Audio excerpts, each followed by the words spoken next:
Hello लोगोफोर, नोंथांमोनखौ आङो आंनि चेनेलाव बरायलायबाय। नोंथांमोननि गेजेराव दिनै मोनसे गोदान भिडिअ लानानै फैदों। साननैसो भिडिअ लानानै फैनो हायाखैमोन। नोंथांमोननि गेजेराव बे भिडिअखौ लानानै फैबाय। आं मैया दाख्लैबो सम मोनाखै। मेडिकेलाव गिदिं गिदिं खारथिं समखौनो मोनाखैमोन। दिनै माने नोंथांमोननि गेजेराव मोनसे ओरैबायदि भिडिअ लानानै फैदों। बे जाहैबाय आङो मेडिकेलाव थांनानै माबायदि प्रब्लेमजों फेस खालामनानै माबायदि मदद मोनखो बा माबादि आङो जिउआव गोजोननाय मोनदों, बेखौ आं नोंथांमोननो फोरमायगोन। नोंथांमोना चेनेलखौ साबस्क्राइब खालामाखैबा अननानै साबस्क्राइब खालाम आरो लाइक शेयार खालाम। हाजासेबां शेयार खालाम, जाहाथे गुबुन सुबुंफोराबो मिन्थिनो हानाय बायदि। आं बेखौनो फिजिकेलि जिखिनि मिन्थिदों बेखौनो फोरमायगोन। जों साफ्रोमबो सुबुङा जों गावनि देहाखौ जोथोन लानो सेस्था खालामो। हाजासे जोङो मोजाङै लाखिनो सेस्था खालामो। बेमार आजारनिफ्रायनो जा, जानाय लोंनाय खैफोद आफोद, एक्सिडेन्ट जानाय मानायनिफ्रायनो जा, जों फारफ्रोमबो बिथिङाव जों गावनि सावस्रिखौ, गावनि देहाखौ मोजाङै लाखिनो जोथोन लायो बा मोजाङै जोङो दैदेनलांनो थाखाय जोङो देहाखौ मोजाङै जोथोन लाखियो। बे जोथोन लाखिनायाव मालाबा समाव नोंथांनि जिउआव जोबोर गिदिर बेमार सोमजिनो हागौ। बेखौ नोंथाङाबो हमनो हाया, आंबो हमनो हाया। नोंथाङा जोथोन लानायनि गेजेरावनो मालाबा समाव नोंथांनि जिउआव ओरैबायदि मोनसे गिदिर बेमार जानानै फैगोन। जों गैजारोङि सुबुंफ्रा बै समाव जों गोदाव सोराव जायो। मा खालामगोन, मा मागोन, आखाइयाव रां गैया, फैसा थाखा गैया, मा खालामगोन, मायाव खहाय मोनगोन, हा हु गैया, फाननो होनबाबोथ' जाब्रबा, हानि भेलुनि माबाखौबो जों हमनो हानांगोन। अब्ला जोङो गोदाव सोराव जायो। मा खालामगोन, मा मागोननो आखाइयाव गैया रां। जों सासे सुबुंनि जिउखौ जुदि फोथांनोबा, बेमार आजारनिफ्राय जुदि जोङो बासायनोबा, सासे सुबुंनो जोंनो नांगौ गिबियाव रां। अब्ला जों बै रांखौ जों बहा मोनगोन? जों माबायदि सरकारनिफ्राय अनसुंथाइखौ मोननो हागोन? बा जोंनि जाय न'खरनि सुबुङा बेमार आजारनिफ्राय गावआव जुदि बेमार आजार जायोब्ला जों माबायदि गावखौ खैफोदनिफ्राय बासायनो हागोन? नोंनिफ्राय नोङो रां 100आव 100% नङाबाबो 90%खौ जोङो सरकारनिफ्राय रेहाय मोनगोन। जों माबायदि रेहाय मोनगोन बेखौ नोंथांमोननो खोन्थागोन। बेनिखायनो नोंथांमोना चेनेलखौ साबस्क्राइब खालाम अननानै आरो हाजासे शेयार खालाम। गैजारोङि जों बायदि सुबुंफोरा बेफोरनि बाथ्राखौ मिन्थिना लानाया गोनांथि।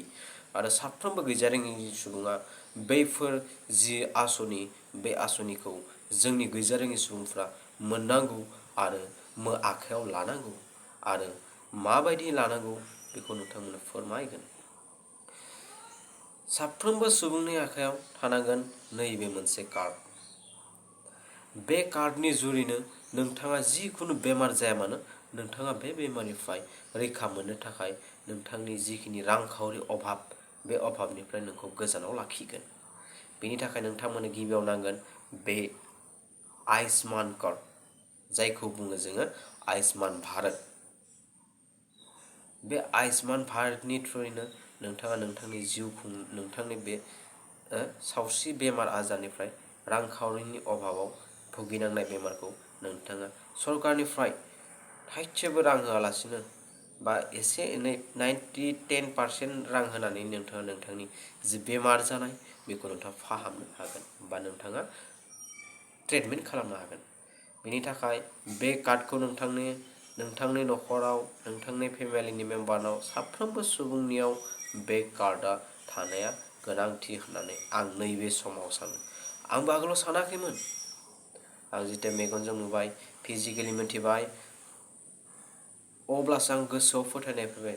आरो नंमारगौथ', सासे सुबुङा जुदि खैफोद जायोब्ला, रांखावरिनि अभाबाव सासे सुबुङा खैफोद जानायाव ओरैबायदि माथा गरम खला जायो, खर'फ्रा, साननाय हनायफ्रा मोजां जाया। अब्ला नोंथाङा मा खालामगोन? अब्ला नोंथांनि जिउआव बे फिसा बुस्थुआनो नोंथांनि जिउआव माबा मोनसे गोजोननायखौ लाबोगोन। खिन्थु बे बुस्थुखौ जों सम थानायावनो बानायनानै लाखा।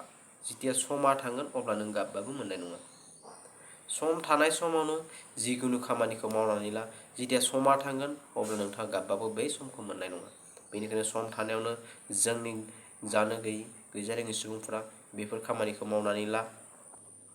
आरो बेखौ बानायनो थाखाय खाथिनि CSC सेन्टार, सेवा केन्द्र सेन्टार आरो खाथिनि गोरों सुबुंफोरनाव सोंनानै बेनि बिखय नोंथांमोना सुना लानो हागौ, बा मेडिकेल एजेन्सिफ्राव थांनानैबाबो सुना लानो हागौ बेखौ मानि थ्रुयै बानायनो हागोन आरो माबायदि बानायनो हागोन। बेखौ साफ्रोमबो सुबुंनिबो गोनांथि होननानै सानो।